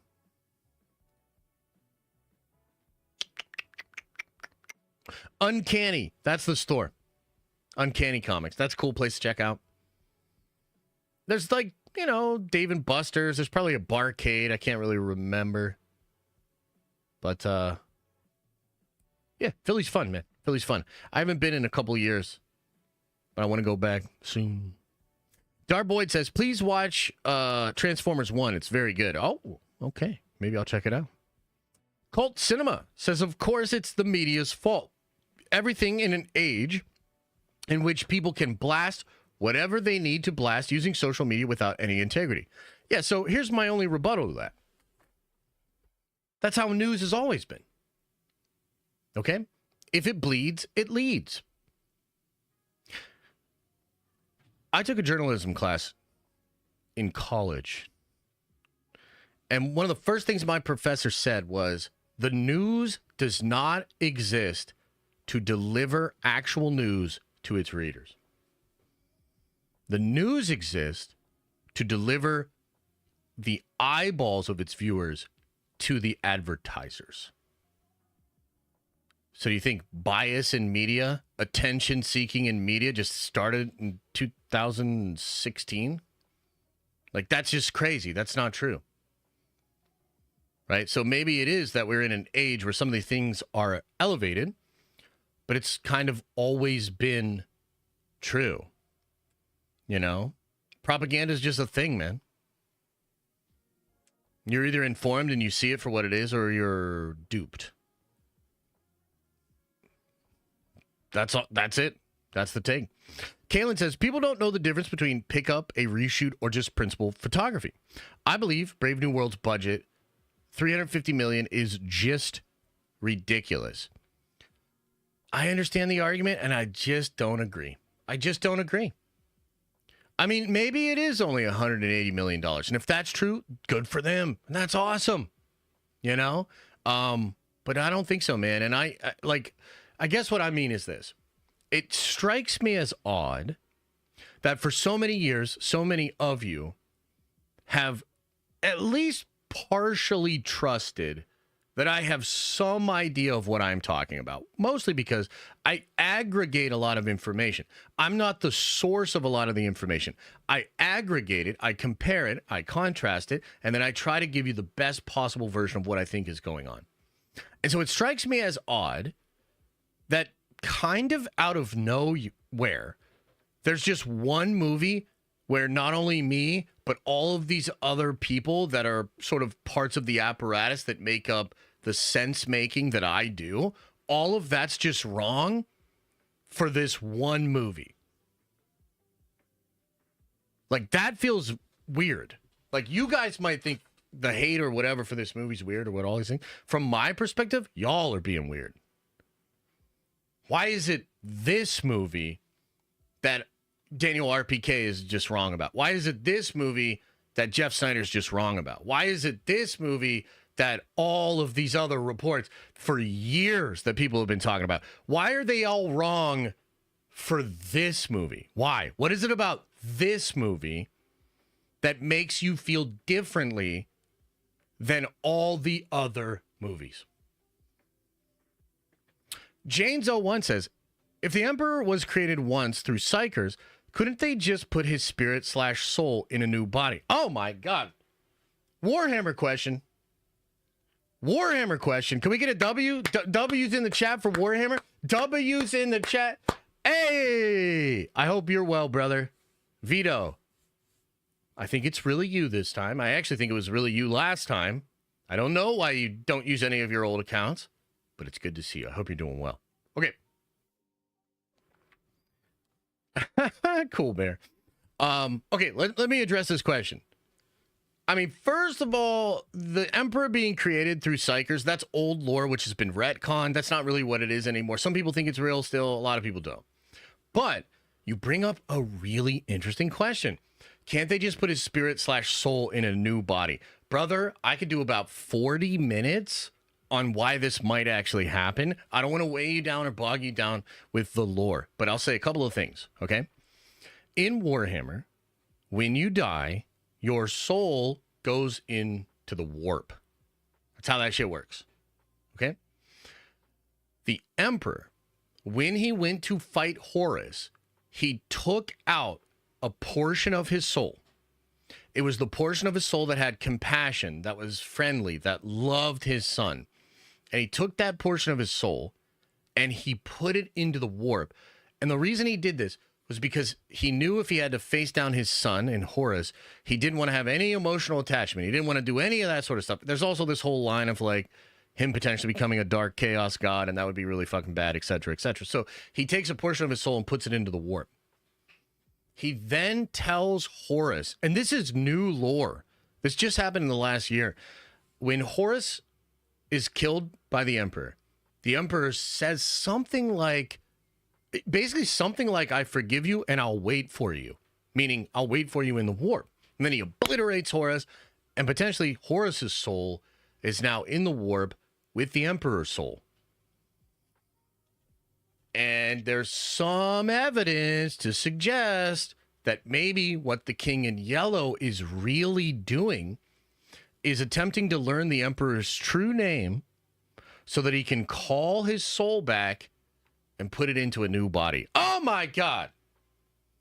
Unbelievable. So cool.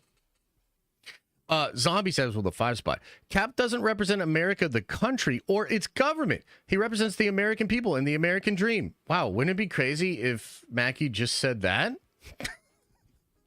I feel like it would have been better. Cool Bear says, F that Anthony Wacky. He's on James Goon level to me now. Oh my God. I think normies do care and are politically charged right now. We will see this and won't watch. I think there are certainly people that feel that same way. The question is how many? I don't know. Dar Boyd says, my normie mom has Facebook, but isn't on social media. What? She has no idea about these comments and likely never will. She's also the only reason I'm going. I'm a little confused, but all right, man. I feel like I feel like those last 3 comments are kind of like a argument or whatever, you know? Who knows? Joshua says, agreed. But people that let this stop them from going to see the movies are immature. I agree with that too.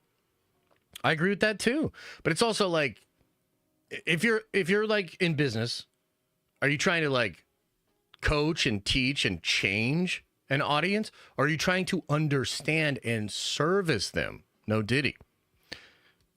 You know, if you want to win, you're doing the latter, right? Scott says, take Friday off and catch up on Ultimate Spider-Man. Oh, hell yeah. What do you guys think? Paid time off on Friday again? Paid time off on Friday? Yes or no, chat? What do you think? Watch those wrist rockets. Says, read your comics, son. I will, Dad. Elijah says, there is no MCU without America. There is no Hollywood without America. There is no U.S. dollar in Mackie's bank account without America. Triggered. I mean, that's fair. Aaliyah says, what if presents a problem showing Stark variant looking like RDJ? Not in season 3, though. Will that be explained or ignored by Feige like Filoni? LOL.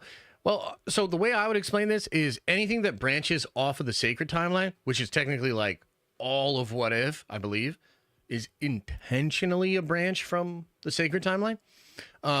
Anything that branches off the sacred timeline would have sacred timeline shit. So like the What If with Tony Stark is all the way to Thor Ragnarok within the timeline, and then it's a branch timeline, I think.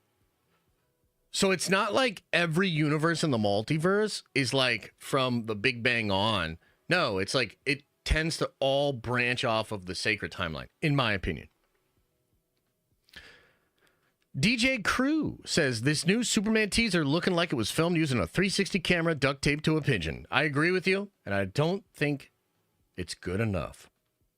Steve McTee says, Ghost Rider and Doomsday. Did we talk about this? I'm not going to talk about it here. I appreciate the support. I have a video. It's coming out later today. Watch the video. I gush about it. There's a lot of cool aspects to it. I'm not exactly sure what it means, but it's like, dude, Doomsday is seeming wild. Like, one thing I'll say here, Steve, is like, holy, Doomsday might be different, bro. Doomsday might be different, you know? Anthony Carter says, Bluey always on all day in the background at my house. Fair. Joey Ebb says, now that Miss Rachel's on Netflix, it's Jover. I know, right? Dude, Miss Rachel, that's another one. Cool Bear says, Josh, check Discord. You're at risk of a ban on Twitch. What? For real? Why?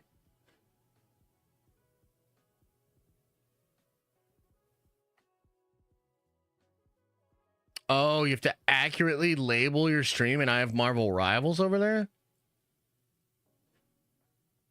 Oh, jeez. You know what you just made me realize, too? I'm not looking at Twitch at all today. My bad. Zombie Before Sunset, subscribe with Prime, 6 months. Appreciate you. Sorry, Twitch. My bad, Twitch. Cold Cinema with an €11. And I really appreciate it, man. I understand you're trying to get your point across. I get it. Says, big difference, Josh. Nowadays, everyone who can build a YouTube channel call themselves news anchor. Did people beating movies and TV in the 70s and 80s have Facebook or TikTok? It's different. Totally agree with you. It is different. But here's I think the thing that people miss inside this. And like, I totally understand what you're saying, man. Like I do get it because I live it and I know a lot of these people. I think the difference is like a lot of people think that just any anti-woke person can just get on a microphone and like build a platform. And that's not true. Like the thing you have to realize is there's millions of anti-woke people that are trying to build a platform. Most of them don't ever build it into anything. You are just seeing the tippity top of that pyramid, the very few that figure out a way to break through and inform and build a platform. So it's not as simple as like any and everybody can become a part of the media. First of all, there has to be interest in what you have to say. Second of all, you have to be communicative enough and presentable enough to have people be able to listen to your ass, right? So it's like, I get what you're saying, but I think what you're saying is probably connected to a narrative in your mind that I would probably disagree with. Because I think, and I'm trying to be charitable, but I think what you're saying is there's no institutional like strength or trust anymore, and it's all because of the fact that any and everybody can just become a part of the media. And I would tell you, that's really not what's going on, in my opinion. But it is different. I mean, I'll grant you that. It's totally different. And one of the things that makes the whole situation with Mackie weird is like, when are they going to realize that it's different? Kavit says, it's been a wild year, but it's really V'd. It's been interesting. Hope all is well, brother, and all the nerd vendors. Appreciate you, man. It's good to see you, like I said. I'm sure you got your reasons. I'm sure, you're dealing with life, and life can be crazy. Appreciate hearing from you, and I wish you well, too, brother. I do. I hope you're doing well. Frostrodamus says, hey, Josh, 49 months. Holy crap. You've been putting up with my ass for 49 months? That's wild. You deserve a medal. I like most gun movies, but I can't stand the glazing Guardians of the Galaxy fans who say he does no wrong. Much love. Yeah, I hear you. I mean, like, the thing is, I like the Guardians movies, but I'm not a big James Gunn fan. Like, I've never really liked his style, his sensibilities.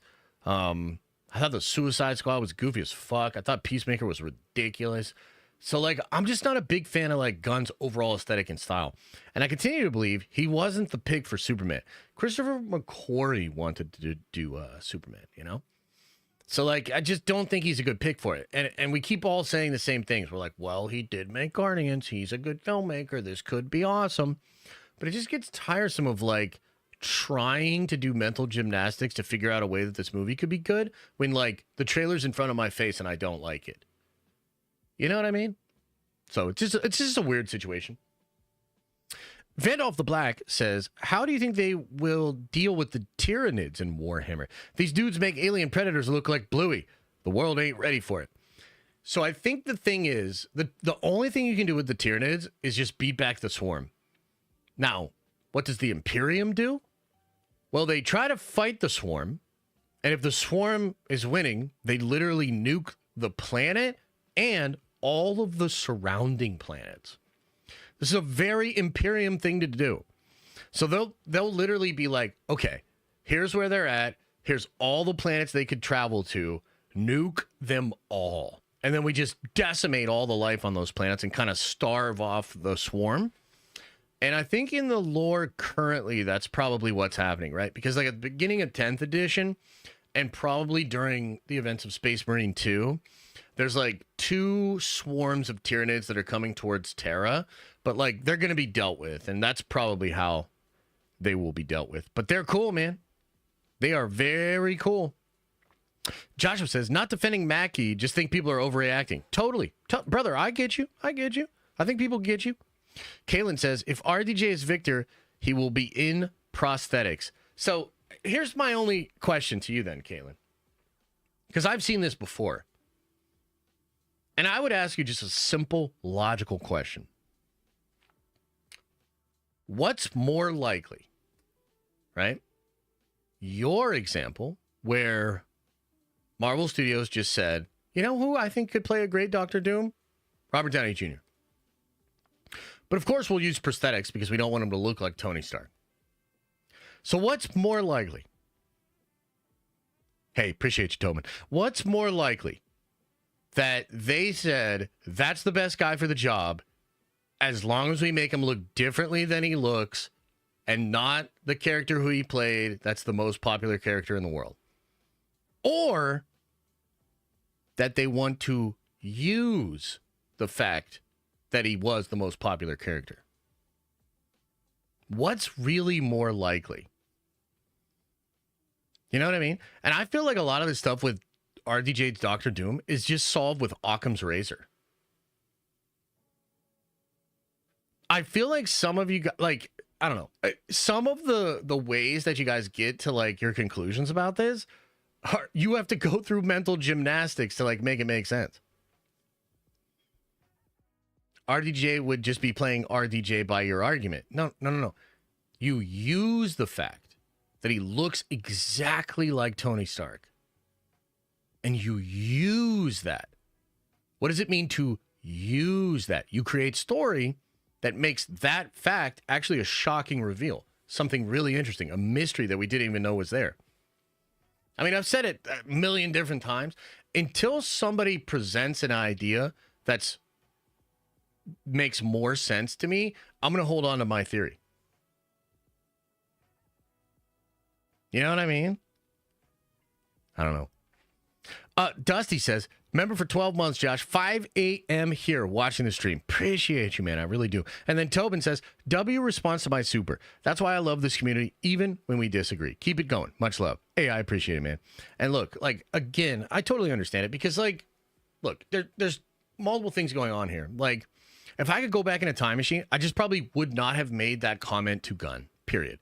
Because it has now, like, it's so ironic because, like, you know, part of what you're saying is like, it's not that big of a deal. But I think if you just think a little bit harder about it, you will recognize the whole reason you're bringing it up is because it is a big deal. And maybe in a perfect world that wouldn't have happened and I could just cover Superman. But I gotta be honest with you, I would be saying the same shit I am saying right now about Superman. So ask yourself, why is it different than all the other things I don't like? And you'll find that the answer is because of the very thing that you think isn't a big deal. Think about it. We're on the tippy top of the mountain. And we're only halfway up. But I also do recognize that that's not what I want. I don't want my brand to be that. I don't want my fans to have to deal with that over and over and over again. And so I will keep that in mind. And I'm going to try to kind of keep it a little bit more on rails here. Does that make sense? I think that makes sense. All right, everybody. Any other comments, questions, concerns? I'm going to get on out of here. I feel like this was another banger. I feel like we're on fire this week, man. A couple of good streams. I got some really good videos cooking. I'm excited. Any other comments, questions, thoughts? You know what? Maybe I should pull up Twitch. See what Twitch is saying. Genuine question. Why is it that Anthony Mackie needs to watch what he says, but actors like Mel Gibson go on Fox News and say whatever they want? Crazy shit. Well, Mel Gibson isn't Captain America. Mel Gibson is not in the Marvel Cinematic Universe. Mel Gibson is not making 4-quadrant mass appeal IP. And you know why? Because he's fucking problematic. Like, well, come on, man. Like, what do you mean? Come on, brother. You need to do better, Senator. It's not a great question. Jonathan, thank you for subscribing with Prime.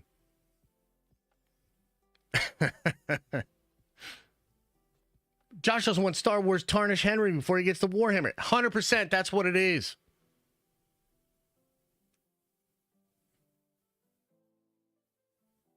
That's what it is. All right, everybody. Hey, I really appreciate you. Thank you for being here. Thank you for your time, for your attention, for the support via the chats, member chats, the likes, the subscribes, all of that, man.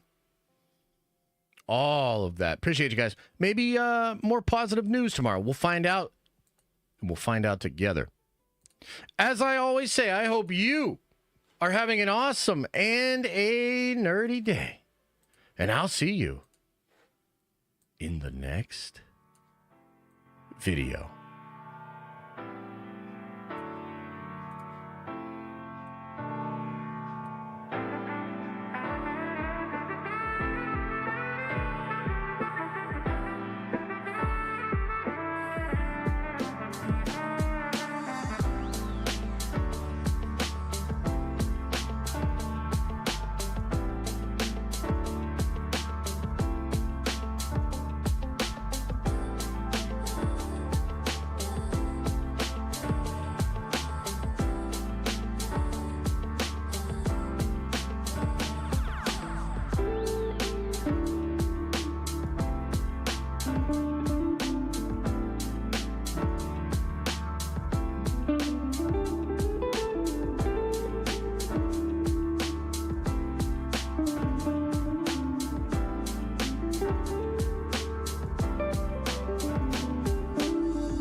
wood made this one.